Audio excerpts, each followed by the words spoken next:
ito yung sili natin na 3 weeks na tong di tayo nag-abuno dahil ating ipapakita kung ano yung maaring kulang at may bahagi natin sa inyo.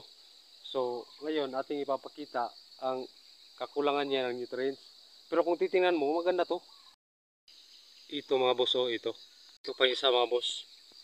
Ito yung palatandaan na kulang na sa nitrogen ang ating sili. Ito yung kanyang mga sintomas mga boss para mas mabilis nating ma-identify kung sakaling mangyari ito sa inyong silihan. Pwede tayong mag-abono dito mga boss ng triple 14, ammonium sulfate or urea, pwede rin yun. Pwede rin yung mga produkto ng Yara Winner, Nitribor, Tropicot, ano ba yung iba. Basta halimbawa sa urea, dapat kakaunti lang, wag masyadong marami dahil mataas sa nitrogen ng urea at kakapal yung kanyang dahon at maaaring magkasakit pa, atakihin to ng trips pag sobra sa nitrogen. Dapat control lang talaga.